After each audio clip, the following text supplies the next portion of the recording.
Hi again. I'm Laurel Kiesler. I'm in 10th grade and I'm going to be reading Chapter 11. We visit the Garden Gnome Emporium. In a way, it's nice to know there are Greek gods out there because you have somebody to blame when things go wrong.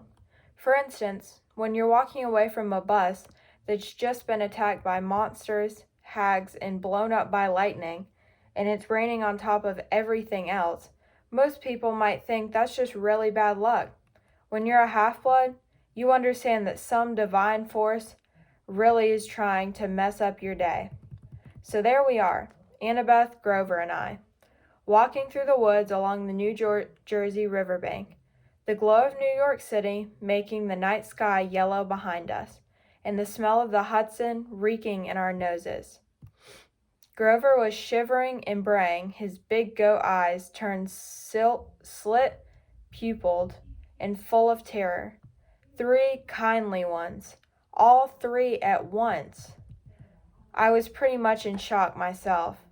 The explosion of bus windows still rang in my ears, but Annabeth kept pulling us along, saying, "Come on, the farther away we get, the better." All our money was back there, I reminded her. Our food and clothes, everything. Well, maybe if you hadn't decided to jump into the fight, what did you want me to do? Let you get killed? You didn't need to protect me, Percy. I would have been fine. Sliced like sandwich bread, Grover put in, but fine. Shut up, goat boy, said Annabeth. Grover brayed mournfully. 10 cans. A perfectly good bag of 10 cans. We sloshed across mushy ground, through nasty twisted trees that smelled like sour laundry. After a few minutes, Annabeth fell into line next to me. Look, her voice faltered. I appreciate your coming back for us, okay? That was really brave. We're a team, right? She was silent for a few more steps. It's just that if you died, aside from the fact that it would really suck for you, it would mean the quest was over. This may be my only chance to see the real world. The thunderstorm had finally let up. The city glow faded behind us, leaving us in almost total darkness. I couldn't see anything of Annabeth except a glint of her blonde hair. You haven't left Camp Half-Blood since you were 7? I asked her. No, only in short field trips. My dad, the history professor. Yeah, it didn't work out for me living at home. I mean, Camp Half-Blood is my home. She was rushing her words out now, as if she were afraid somebody might try to stop her. At camp you train, and that's all cool and everything, but the real world is where the monsters are. That's where you learn whether you're any good or not. If I didn't know better, I could have sworn I heard doubt in her voice. You're pretty good with that knife, I said. You think so? Anybody who can piggyback ride a Fury is okay by me. I couldn't really see, but I thought she might have smiled. You know, she said, maybe I should tell you. Something funny back on the bus. Whatever she wanted to say was interrupted by a shrill toot toot toot, like the sound of an owl being tortured. Hey, my reed pipes still work, Grover cried. If only I could remember a Fine Path song. We could get out of these woods. He puffed out a few notes, but the tune still sounded suspiciously like Hilary Duff. Instead of finding a path, I immediately slammed into a tree and got a nice-sized knot on my head. Add to the list of superpowers I did not have, infrared vision. After tripping and cursing and generally feeling miserable for another mile or so, I started to see light up ahead, the colors of a neon sign. I could smell food, fried, greasy, excellent food.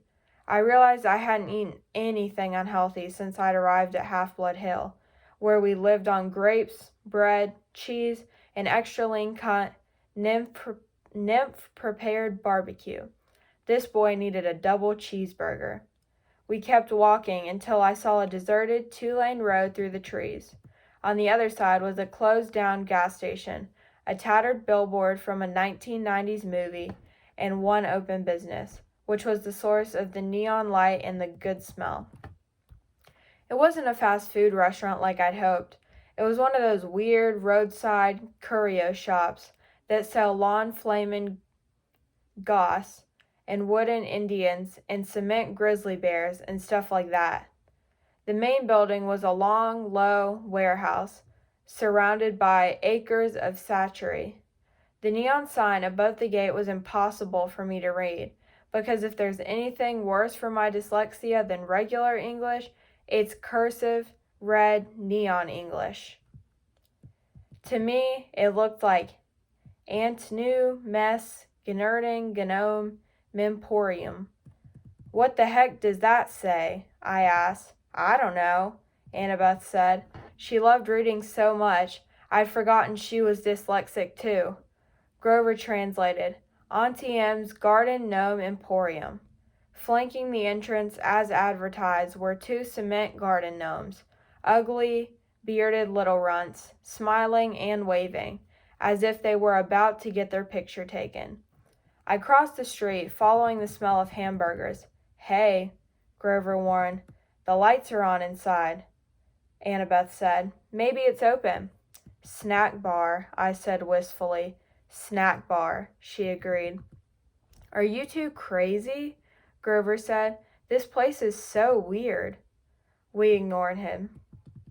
The front lot was a forest of statues, cement animals, cement children, even a cement satyr playing the pipes, which gave Grover the creeps. Blah ha ha ha, he bleated. Looks like my Uncle Ferdinand.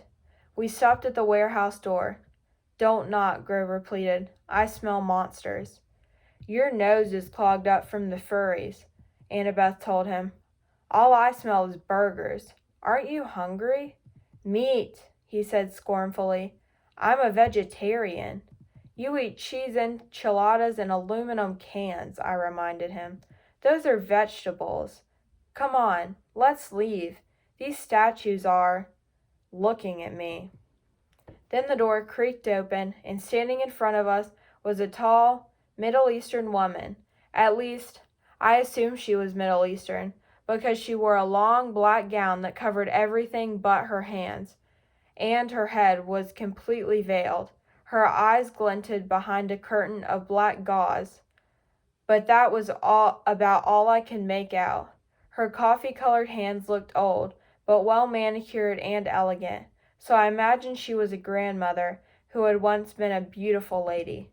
Her accent sounded vaguely Middle Eastern, too. She said, Children, it is too late to be out all alone. Where are your parents? They're, Annabeth started to say. We're orphans, I said. Orphans? The woman said. The words sounded alien in her mouth. But, my dears, surely not. We got separated from our caravan, I said. Our circus caravan. The ringmaster told us to meet him at the gas station if we got lost, but he may have forgotten. Or maybe he meant a different gas station. Anyway, we're lost. Is that food I smell? Oh, my dears, the woman said. You must come in. Poor children. I am Auntie M. Go straight through to the back of the warehouse, please. There's a dining area. We thanked her and went inside. Annabeth muttered to me, Circus caravan? Always have a strategy, right? Your head is full of kelp.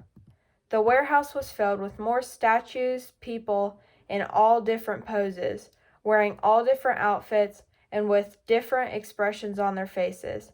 I was thinking you'd have to have a pretty huge garden to fit even one of these statues because they were all life-size. But mostly I was thinking about food. Go ahead, call me an idiot for walking into a strange lady's shop like that just because I was hungry, but I do impulsive stuff all the time. Plus, you've never smelled Auntie M's burgers. The aroma was like laughing gas in the dentist chair. It made everything else go away. I barely noticed Grover's nervous whimpers or the way the statue's eyes seemed to follow me, or the fact that Auntie M had locked the door behind us. All I cared about was finding the dining area, and sure enough, there it was at the back of the warehouse, a fast food counter with a grill, a soda fountain, a pretzel heater, and a nacho cheese dispenser. Everything you could want, plus a few steel picnic tables out front. Please, sit down, Auntie Em said. Awesome, I said. Grover said reluctantly. We don't have any money, ma'am. But I could jab him in the ribs. Auntie Em said, No, no, children, no money. This is a special case? Yes. It is my treat for such nice orphans. Thank you, ma'am, Annabeth said. Auntie Em stiffened as if Annabeth had done something wrong, but then the old woman relaxed just as quickly. I figured it must have been my imagination. Quite all right, Annabeth, she said. You have such beautiful gray eyes, child. Only later did I wonder how she knew Annabeth's name, even though we had never introduced ourselves. Our hostess disappeared behind the snack counter and started cooking. Before we knew it, she'd brought us plastic trays heaped with double cheeseburgers, vanilla shakes, and extra large servings of French fries. I was halfway through my burger before I remembered to breathe. Annabeth slurped her shake. Grover picked at the fries and eyed the tray's wax paper liner as if he might go for that, but he still looked too nervous to eat. What's that hissing noise? He asked. I listened, but didn't hear anything. Annabeth shook her head. Hissing? Auntie Em asked. Perhaps you hear the deep fryer oil. You have keen ears, Grover. I take vitamins. For my ears. That's admirable, she said, but please, relax. Auntie Em ate nothing. She hadn't taken off her headdress, even to cook, and now she sat forward and interlaced her fingers and watched us eat. It was a little unsettling, having someone stare at me when I couldn't see her face, but I was still feeling satisfied after the burger and a little sleepy, and I figured the least I could do was try to make small talk with our hostess. So, you sell gnomes?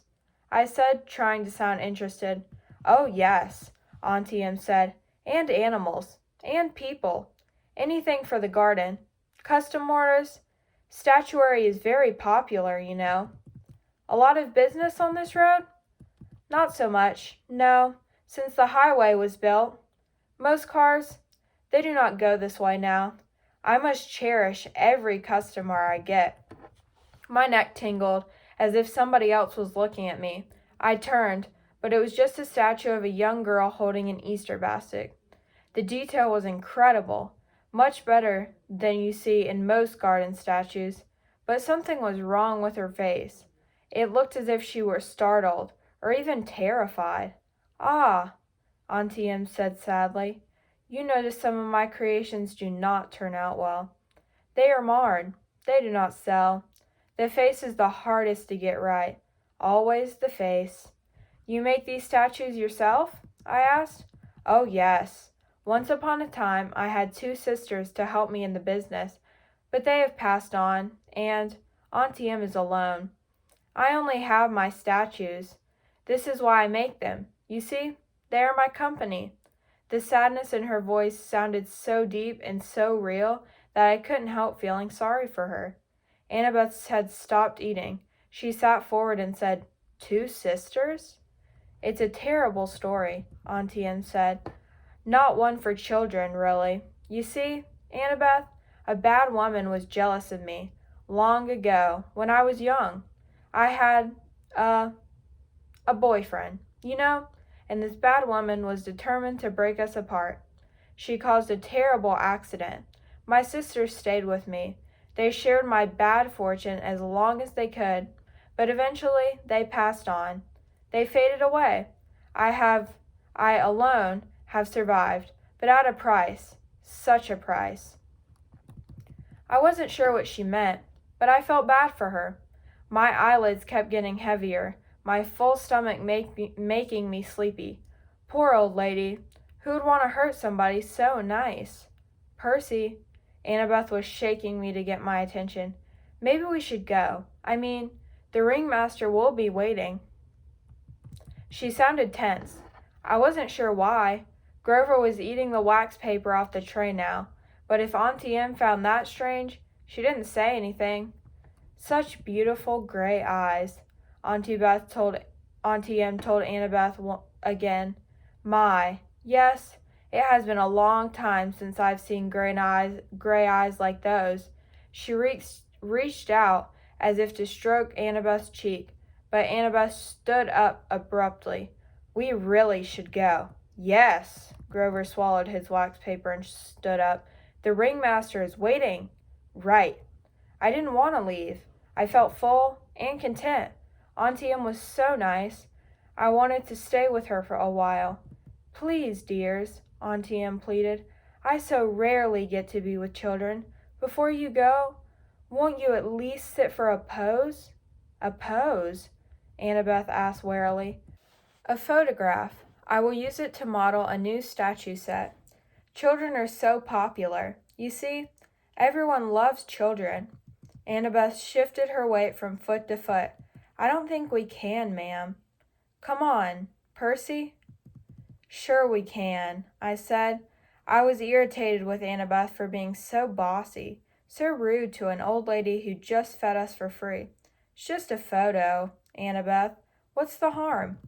Yes, Annabeth, the woman purred. No harm. I could tell Annabeth didn't like it, but she allowed Auntie Em to lead us back out the front door into the garden of statues.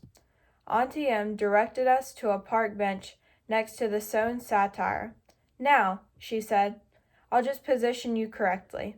The young girl in the middle, I think, and the two young gentlemen on either side. Not much light for a photo, I remarked. Oh, enough, Auntie Em said. Enough for us to see each other. Yes? Where's your camera? Grover asked. Auntie Em stepped back as if to admire the shot. Now, the face is the most difficult. Can you smile for me, please? Everyone, a large smile. Grover glanced at the cement satire next to him and mumbled, That sure does look like Uncle Ferdinand. Grover, Auntie Em chastised. Look this way, dear. She still had no camera in her hands. Percy, Annabeth said. Some instinct warned me to listen to Annabeth, but I was fighting the sleepy feeling, the comfortable lull that came from the food and the old lady's voice. I will be just a moment, Auntie Em said. You know, I can't see you very well in this cursed veil. Percy, something's wrong, Annabeth insisted. Wrong? Auntie Em said, reaching up to undo the wrap around her head. Not at all, dear. I have such noble company tonight. What could be wrong? That is Uncle Ferdinand, Grover gasped. Look away from her, Annabeth shouted. She whipped her Yankees cap onto her head and vanished. Her invisible hands pushed Grover and me both off the bench. I was on the ground, looking at Auntie Em's sandaled feet. I could hear Grover scrambling off in one direction, Annabeth in another, but I was too dazed to move. Then I heard a strange rasping sound above me. My eyes rose to Auntie Em's hands, which had turned gnarled and warty, with sharp bronze talons for fingernails. I almost looked higher, but somewhere off to my left, Annabeth screamed, No, don't! More rasping the sound of tiny snakes right above me, from about where Auntie Em's head would be. Run! Grover bleated. I heard him racing across the gravel, yelling, Maya! To kickstart his flying sneakers. I couldn't move. I stared at Auntie Em's gnarled claws and tried to find the groggy trance the old woman had put me in. Such a pity to destroy a handsome young face, she told me soothingly. Stay with me, Percy. All you have to do is look up.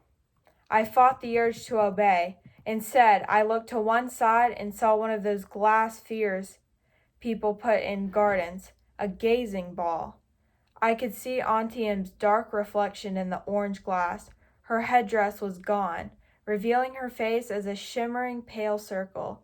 Her hair was moving, writhing like serpents. Auntie Em.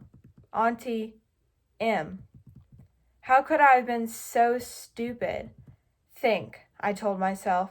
How did Medusa die in the myth? But I couldn't think. Something told me that in the myth Medusa, she had fallen asleep when she was attacked by my namesake, Perseus. She wasn't anywhere near asleep now. If she wanted, she could take those talons right now and rake open my face. The gray-eyed one did this to me, Percy, Medusa said, and she didn't sound anything like a monster. Her voice invited me to look up, to sympathize with a poor old grandmother. Annabeth's mother, the cursed Athena, turned me from a beautiful woman into this. Don't listen to her, Annabeth's voice shouted, somewhere in the statuary. Run, Percy! Silence, Medusa snarled. Then her voice modulated back to a comforting purr. You see, why I must destroy the girl, Percy. She is my enemy's daughter. I shall crush her statues to dust. But you, dear Percy, you need not suffer. No, I muttered. I tried to make my legs move. Do you really want to help the gods? Medusa asked. Do you understand what awaits you on this foolish quest, Percy? What will happen if you reach the underworld? Do not be a pawn of the Olympians, my dear. You would be better off as a statue. Less pain, less pain. Percy! Behind me, I heard a buzzing sound, like 200-pound hummingbird in a nosedive. Grover yelled. Duck! I turned, and there he was in the night sky, flying in from 12 o'clock, with his winged shoes fluttering. Grover, holding a tree branch the size of a baseball bat. His eyes were shut tight. His head twitched from side to side. He was navigating by ears and nose alone. Duck! He yelled again. I'll get her. That finally jolted me into action. Knowing Grover, I was sure he'd miss Medusa and nail me. I dove to one side. Thwack! At first I figured it was the sound of Grover hitting a tree. Then Medusa roared with rage. You miserable satyr, she snarled. I'll add you to my collection.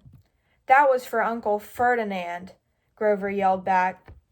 I scrambled away and hid in the statuary while Grover swooped down for another pass. Kerwhack! Arg! Medusa yelled, her snake hair hissing and spitting. Right next to me, Annabeth's voice said, Percy! I jumped so high my feet nearly cleared a garden gnome. Geez, don't do that. Annabeth took off her Yankees cap and became visible. You have to cut her head off. What? Are you crazy? Let's get out of here. Medusa's a menace. She's evil. I'd kill her myself. But... Annabeth swallowed as if she were about to make a difficult admission. But you've got the better weapon. Besides, I'd never get close to her. She'd slice me to bits because of my mother. You've got a chance. What? I can't. Look, do you want her turning more innocent people into statues?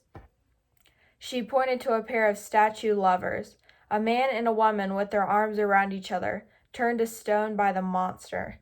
Annabeth grabbed a green gazing ball from a nearby pedestal. The polished shield would be better. She studied the sphere critically. The convexity will cause some distortion. The reflection size should be off by a factor of... Would you speak English? I am. She tossed me the glass ball. Just look at her in the glass. Never look at her directly. Hey, guys, Grover yelled somewhere above us. I think she's unconscious. Roar! Maybe not, Grover corrected. He went in for another pass with the tree branch. Hurry, Annabeth told me. Grover's got a great nose, but he'll eventually crash. I took out my pen and uncapped it, the bronze blade of Riptide elongated in my hand. I followed the hissing and spitting sounds of Medusa's hair. I kept my eyes locked on the gazing ball so I would only glimpse Medusa's reflection, not the real thing. Then, in the green tinted glass, I saw her. Grover was coming in for another turn at the bat, but this time he flew a little too low. Medusa grabbed the stick and pulled him off course. He tumbled through the air and crashed into the arms of a stone grizzly bear with a painful umph. Medusa was about to lunge at him when I yelled, "Hey!" I advanced on her, which wasn't easy, holding a sword and a glass ball. If she charged, I'd have a hard time defending myself. But she let me approach 20 feet, 10 feet. I could see the reflection of her face now. Surely it wasn't really that ugly. The green swirls of the gazing ball must be distorting it, making it look worse. "You wouldn't harm an old woman, Percy," she crooned. "I know you wouldn't." I hesitated, fascinated by the face I saw reflected in the glass, the eyes that seemed to burn straight through the green tint, making my arms go weak. From the cement grizzly, Grover moaned, "Percy, don't listen to her." Medusa cackled. "Too late." She lunged at me with her talons. I slashed up with my sword, heard a sickening schlock, then a hiss like wind rushing out of a cavern, the sound of a monster disintegrating. Something fell to the ground next to my foot. It took all my willpower not to look. I could feel warm ooze soaking into my sock, little dying snake heads tugging at my shoelaces. "Oh, yuck," Grover said. His eyes were still tightly closed, but I guess he could hear the thing gurgling and steaming. Mega yuck. Annabeth came up next to me, her eyes fixed on the sky. She was holding Medusa's black veil. She said, "Don't move." Very, very carefully, without looking. She knelt and draped the monster's head in black cloth, then picked it up. It was still dripping green juice. "Are you okay?" she asked me, her voice trembling. "Yeah," I decided, though I felt like throwing out my double cheeseburger.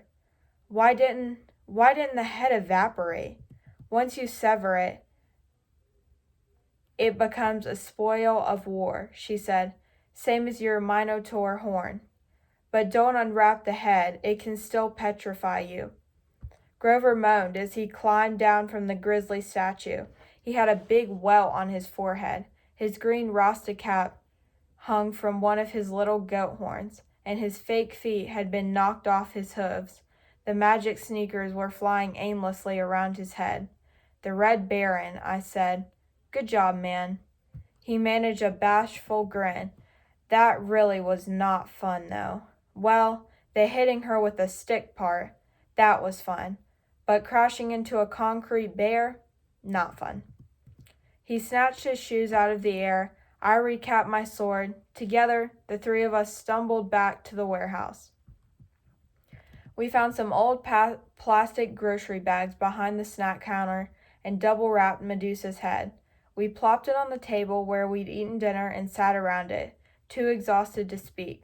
Finally, I said, "So we have Athena to thank for this monster." Annabeth slashed me an irritated look.